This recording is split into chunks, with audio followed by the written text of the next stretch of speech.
In our previous lessons, we wrote some basic code for binary search tree, but to solidify our concepts, we need to write some more code. So I've picked this simple problem for you. Given a binary search tree, we want to find minimum and maximum element in it. Let's see how we can solve this problem. I have drawn logical representation of a binary search tree of integers here.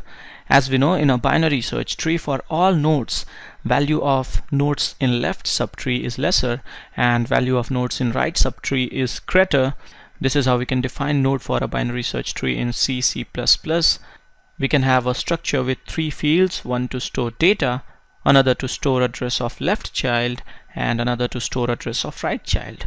As we had seen earlier, in BST implementation, identity of the tree that we always keep with us, that we pass to functions, is address of the root node. So what I want to do here is I first want to write a function named findMin that should take address of the root node as argument and return me the minimum element in the tree. And just like findMin, we can write another function named findMax that can return us the maximum element in BST. Let's first see how we can find the minimum element.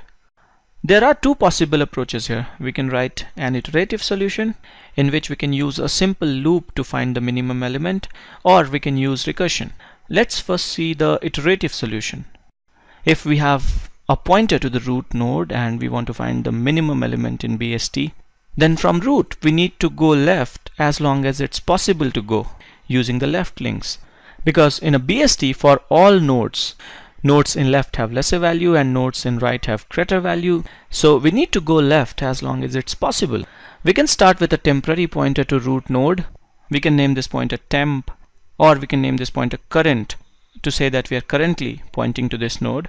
In my function here, I have declared this pointer to BST node named current, and initially I'm setting the address of root in it. And with this pointer, we can go to the left child with a statement like current equal current arrow left. We first need to check if there is a left child, and then we need to move the pointer. We can use a while loop like this. If the left child of current node is not null, we can move this pointer current to the left child with this statement current equal current arrow left.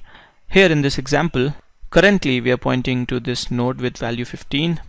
It has a left child, so we can move to this node with value 10. Once again, this node too has a left child, so we can go left again. Now this node with value 8 does not have a left child, so we cannot go towards left any further. We will come out of the while loop, and at this point the node that we are pointing to has minimum value, so we can return the data in that node. There is one case that we are missing in this function. If the tree is empty, we can throw some error. We can return some value indicative of empty tree.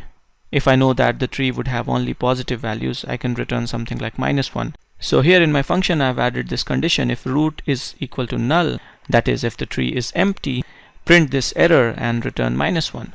One more thing, we do not need to use this extra pointer to BST node named current.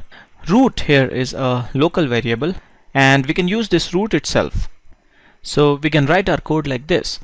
While left of root is not equal to null, we can go left with this statement root equal root arrow left, and finally we can return root arrow data, which is only an alternate syntax for asterisk root dot data.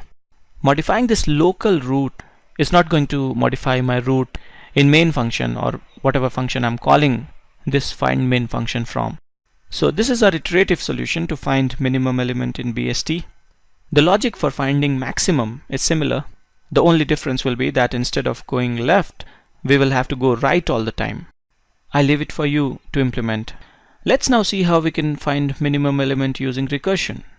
If we want to reduce this problem in a recursive manner, in a self-similar manner, then what we can say is, if the left subtree is not empty, then we can reduce the problem to finding minimum in left subtree.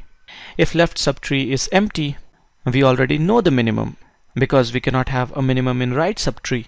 Here is the recursion that we can write. Root being null is a corner case. If root is null, that is if the tree is empty, we can throw error. Else, if left child of root is null, we can return the data in root. Else, if left child is not null, or in other words, if the left subtree is not empty, we can reduce the problem to searching minimum in the left subtree. So we are making this recursive call to find min, passing it address of the left child, passing it address of the root of left subtree. Left child would be the root of left subtree. This second else if is our base condition to exit from recursion. If you had understood the recursion that we had written earlier to insert a node in BST, then this recursion should not be very difficult for you to understand. So here is our recursive solution to find minimum in a BST. To find maximum element, all we need to do is we need to go searching in right subtree. Okay, I'll stop here now. In coming lessons we will solve some more interesting problems on BST. Thanks for watching.